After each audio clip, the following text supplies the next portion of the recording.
Joining us now for the first time on the Washington Journal, it's Utah Republican Mike Kennedy. He represents the Beehive State's 3rd Congressional District. Congressman, welcome to you. John, good to see you. Thanks. The one big, beautiful bill, you voted for the bill last month. Since then, we find out from the Congressional Budget Office this week that they expected to add $2.4 trillion to the deficit over 10 years. Elon Musk has called this now a pork-filled abomination. Is this still a bill that you support? Absolutely. The reality is with this aircraft carrier that we call the United States of America is we got to get it heading in the right direction. And with all due deference to Elon Musk, who's obviously an intelligent person, is we are making steps in the right direction. This bill is going to cut our deficit by $1.5 trillion with economic growth estimated at 1.8% by the CBO. The reality is they're not factoring in the dynamic aspects of cutting taxes on the American people, and I'm proud to be a part of supporting this bill. Explain that a little bit more for people who are hearing these numbers. 2.4 adding to the deficit, 1.5 in savings that you're saying. Explain how we get to the number that you're talking about. The Congressional Budget Office has been wrong over and over again, and the reality is that when we cut taxes, they count that as a deficit.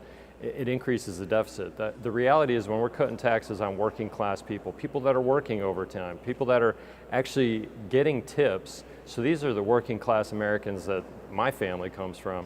And the reality is we're cutting taxes on those people, but the CBO counts that as a deficit increase rather than a deficit decrease. When people have more money in their pocket, when their tips aren't taxed, when their overtime isn't taxed, what are they going to do with that money, John? They're going to actually go out in the economy and they're going to spend money. They're going to buy things. And if they own a small business, if they have a side business, a side hustle, which many people do, the reality is they're going to invest in their business. They're going to build our economy, and actually we're going to see our economy grow. And then what happens, John, and for you and your listeners, they're going to pay more taxes as a result of that because they're buying items, so they pay the taxes associated with those purchases. They invest in their business grows. They have more customers, they pay more taxes because they're more successful. So this bill does the exact opposite of what they're suggesting in the media, and I understand the media wants to tear this bill down. They hate to see Republicans successful because most of them are not supportive of the Republican Party.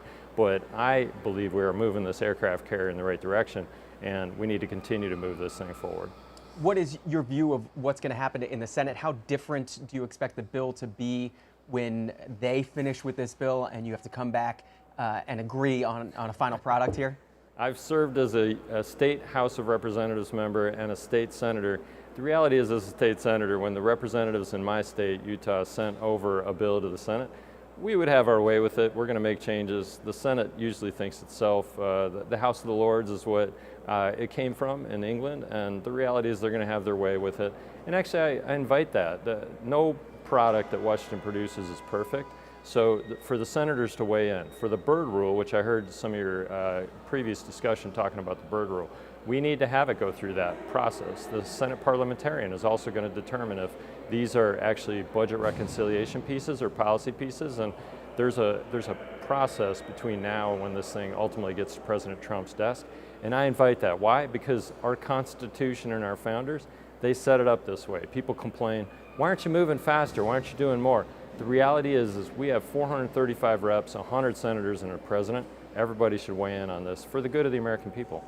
Before you took this job, you were a physician in family practice. Explain the changes in Medicaid that this bill makes and why you think they're needed. Thank you for being clear on that, because Medicaid and Medicare, if you went out there and asked 100 people, including in this House of Representatives and our senators, and if you ask them the difference between Medicaid and Medicare, many of them would not be able to tell you, and I'm sad about that fact. So I want to be clear. Medicare and Social Security are not part of this. Medicare is, and I heard some of your listeners before talking about Medicare, like this bill does something with Medicare. It doesn't do anything with Medicare. It doesn't do anything with Social Security. In fact, the Byrd Rule mandates that we can't do anything with that. Medicaid is a program, and this is where, as a doctor, for 25 years, I've taken care of people. I know people by name. I have taken care of them for decades, and they're on Medicaid. They need Medicaid. Frankly, my family has been on Medicaid before. And the idea that a doctor like me and many of us in the House of Representatives would damage the system we call Medicaid is laughable and actually disturbing. And many people, it's outright lies. They're saying Medicare and Medicaid, and they're conflating those two things.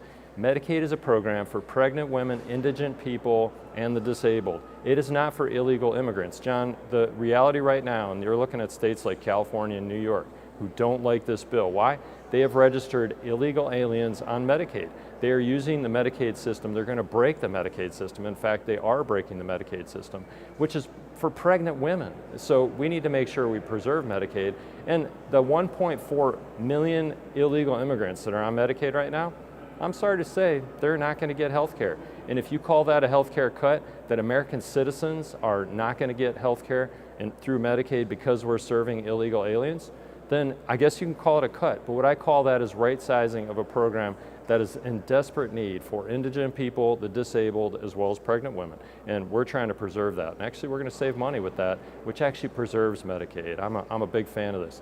The other piece about the Medicaid reforms that we're doing, we are asking people, and it's an important step in the right direction because I've been working since I was 12 years old, an individual on Medicaid that's able-bodied and no dependents, if you have children or you're disabled, this requirement does not apply to you, is that you need to go out for 20 hours a week, which that's pretty nominal actually. I've worked diligently since I was 12 years old. 20-hour work week doesn't sound bad, but you need to go out and try to find a job. You need to try to find training for a job. You can do this virtually, or you need to be in a school program to learn so that you can get a better job. So the work requirements are part of this, and frankly, work has been a great benefit in my life. I'm really grateful since I was a kid that I was able to work cutting grass and bussing tables. As a janitor, I've been a box handler at United Parcel Service. The reality is work is a great thing, and if you're going to be able-bodied without dependents adult, then you need to spend 20 hours a week trying to find a job. And I think that that's a positive step in the right direction with this big, beautiful bill. Congressman Mike Kennedy, Republican of Utah, with us until the top of the hour at 8 a.m. Eastern, taking your phone calls.